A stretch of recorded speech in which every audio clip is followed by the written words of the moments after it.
All right, and the federal government's success raising $4 billion from the Eurobond market this week is still forming conversations in the market. The expectations from this success, and that's what we'll be discussing with Omotola Abimbala, investment analyst at Chapel Hill. Dan, I'm great to have you on the program. Good morning.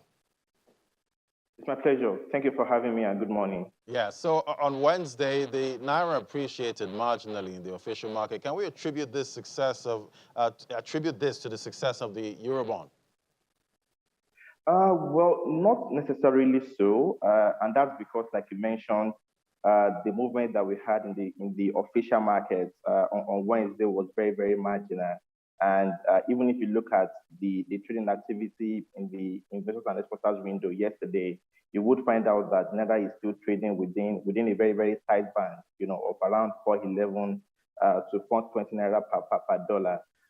So it's still early days yet, and we are yet to see a very material impact in both the official market and the high-and window. And when in fact we do see a reaction in those two markets, our view is that the trajectory will likely be upward rather than downward.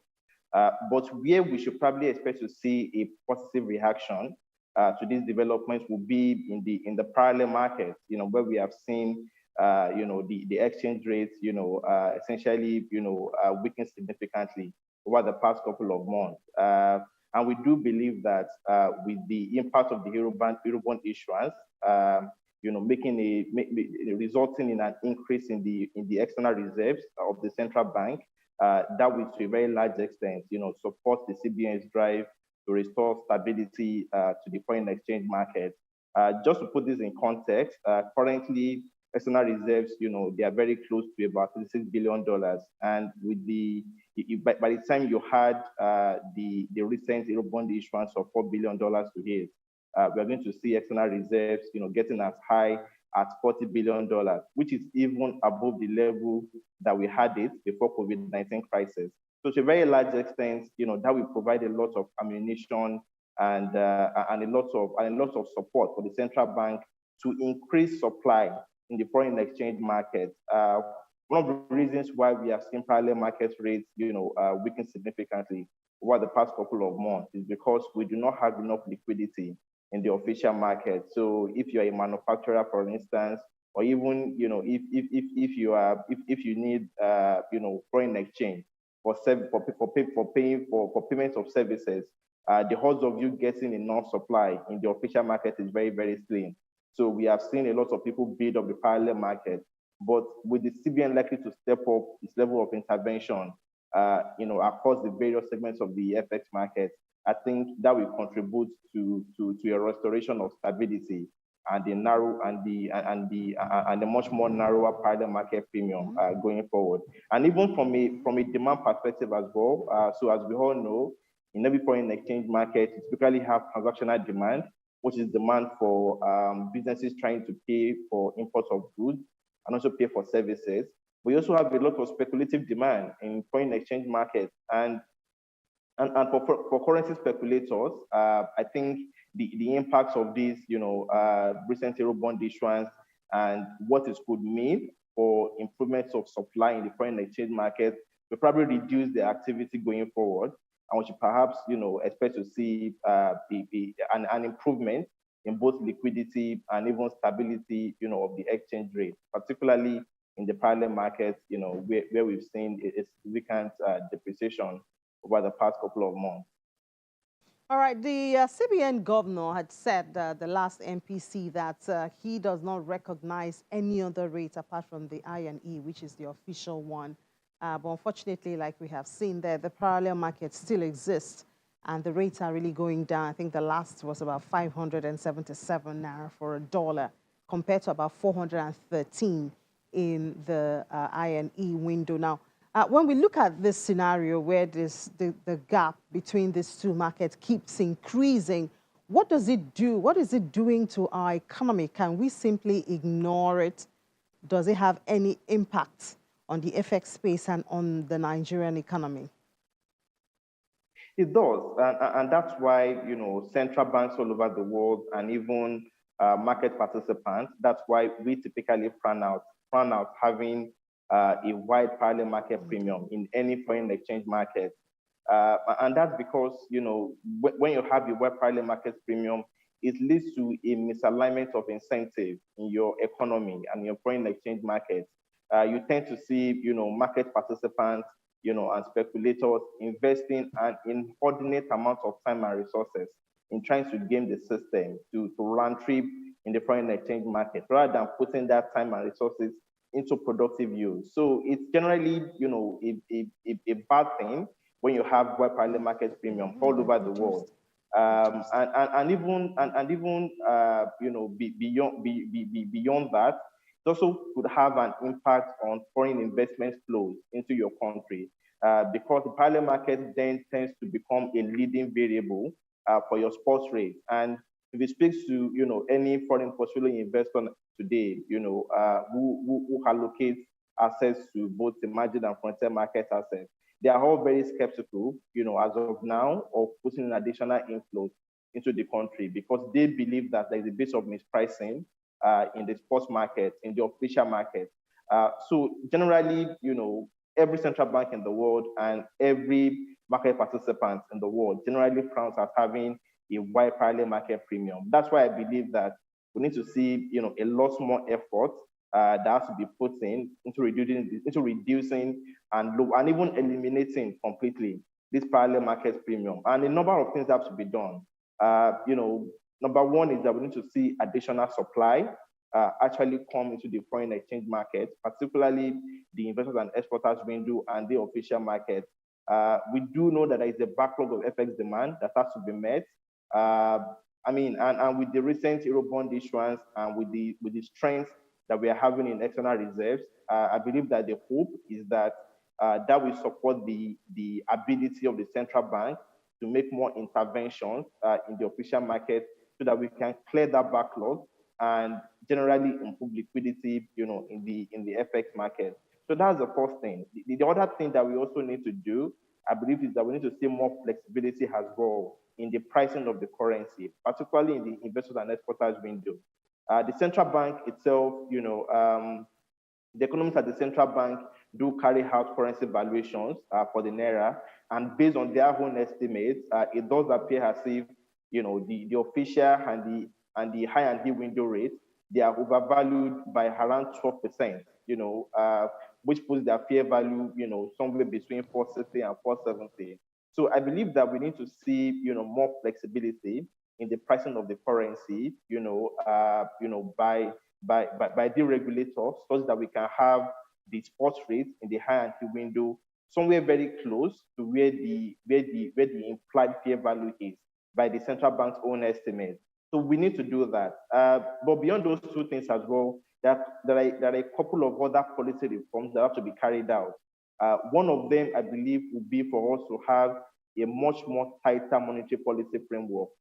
Currently, thanks to the accommodative support provided by the central bank, last year, to support businesses and households against the COVID-19 pandemic, we have seen, an improvement in the growth profile of the country. Nigeria successfully exited recession in Q4 2020, much more earlier than the market expected, which is a very, very good thing. And we have seen growth consolidate over the course of 2021, both in the first quarter of the year and the second quarter of the year. With that improvement in the growth profile, the thinking of the markets is that, the next course of action for the central bank will be to tighten monetary policy, by raising interest rates from current level. When you think about it, the 1 year treasury bills rate for the country today is roughly around 7% from the primary market. Meanwhile, you have inflation at 17%. So you have a very, very large negative real return of, minus 10%. And that acts as a disincentive for domestic savers, and it leads to a lot of, or it contributes to the speculation activities that we are seeing in the FX market. So we do believe that, currently, based on the improvement that we are seeing in the growth profile, and also, and also the improvement we have seen the level of external reserves, the best course of action at the moment would be for us, to have a much more tighter monetary policy framework so that we can reduce the level of demand, for foreign exchange in the economy. And that will contribute to lowering the parallel market premium going forward. Okay, so how much local participation did you see in this Eurobond issue? Because I heard the minimum investment was about $200,000. Indeed, that's correct. The minimum investment in the primary market for Eurobond is about $200,000. But before I answer your question, I think it's probably best to even explain what an Eurobond issuance is. So Eurobond security is a way that borrowers, which could be governments or it could be companies, the way is a debt security they use to raise money externally, offshore, in foreign currency. This time around for the federal government, what we did was to raise money in US dollars offshore for the purpose of financing the government's fiscal deficit. And typically, historically, Nigeria has been a frequent issuer in the Eurobond market. Today, we have about $10 billion of bond outstanding in the Eurobond market. But since we have been issuing bonds in the Eurobond market, Nigeria typically does not include a domestic book runner in that process. But this time around, the DMO thought it wise and a very good decision, I must say, to actually include a domestic book runner in the issuance process of the Eurobond. And that led to a lot of local participation in the issuance. And that makes perfect sense, because when you think about it, there's a very decent pool of US dollar liquidity that is available locally. If you look at the domiciliary account balance of Nigerians alone, it is in excess of $15 billion. If you look at collective investment schemes of mutual funds that invest in dollar-based assets, they're in excess of $500 million. So there's a very decent pool of dollar liquidity that's available locally, and I believe that contributed to the very strong demand that we saw, from local asset managers, from local banks as well, that contributed to the oversubscription of that Eurobond issuance, and what eventually led to a very decent level of pricing by the federal government at the market. The markets. Now, what impact has the Eurobond had on both the fixed and equities markets so far, or is it too soon to say? So we've seen some impact, particularly in the fixed income market, but the impact on the equity market is still too soon to say, and the impact is contingent on us, making some other complementary fiscal and monetary policies, particularly that will lead to improvement in foreign exchange liquidity in the market. But let me start with the fixed income market as first. So from the fixed income market perspective, but I think the announcement of that Eurobond issuance at first, it had initially led to a downward repricing of yields in the fixed income market because market participants, or let me say, the buyers of fixed income in the local market, particularly pension funds and banks, for instance, they expected that that Eurobond issuance will lead to a much less aggressive debt management surface, in the primary market for local currency debt markets, and that contributed to a tightening, of interest rates. Initially, we had seen the 30-year bond, for instance, trading at about 13.5%.